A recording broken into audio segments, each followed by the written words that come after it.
Right indicator കേട്ടോ. കിടപ്പുണ്ട്, നീ അത് നോക്കിയാൽ മതി. ഡാഷ്ബോർഡ് കണ്ടോ? ഓക്കെ, ഇനി എന്ത് ചെയ്യണം? അല്ല, വൈബ്രേഷൻ വേണ്ടി നിർത്തണം. ഇനി ബ്രേക്കിന് പതുക്കെ വിടണം.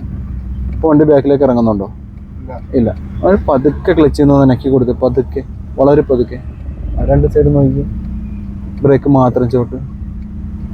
ഈ സൈഡിൽ നിന്ന് വാഹനം വരുന്നുണ്ടോ എന്ന് നോക്കും, അവിടെ നിന്നുണ്ടോ എന്ന് നോക്കും. ആ വാഹനം പോയില്ലേ? ഇനി നമുക്ക് തിരിയുന്ന റോഡിൻ്റെ ഇടതുവശം മുന്നോട്ട് കയറിയിട്ട് വേണം എന്ത് ചെയ്യാൻ, നമ്മൾ ലെഫ്റ്റ് സൈഡ് കീപ്പ് ചെയ്ത് കൊടുക്കാൻ. അപ്പം നമുക്ക് പുറകെ വരുന്ന വാഹനങ്ങളെല്ലാം നമ്മൾ എന്ത് ചെയ്യും, ഓവർടേക്ക് ചെയ്ത് അങ്ങ് പൊക്കോളും. നേരെ പിടിക്ക് തിരിച്ച് പതുക്കെ മതി, പതുക്കെ. മനസ്സിലായ? ടെൻഷൻ അടിക്കണ്ട, സമാധാനത്തിൽ പഠിച്ചാൽ മതി. ക്ലച്ച് മുഴുവൻ ചവിട്ടിക്കണം, പതുക്കെ ന്യൂട്രൽ, പതുക്കെ ക്ലച്ച് ന്യൂട്രൽ കൊടുക്കും. അല്ല, സ്റ്റിയറിംഗ് ബാലൻസ് ആയതാണ്ട. അപ്പോൾ സമാധാനത്തിൽ ചെയ്താൽ നിന്റെ അണ്ടറിൽ നിൽക്കും. സമാധാനത്തിന് പതുക്കെ ചെയ്താൽ മതി.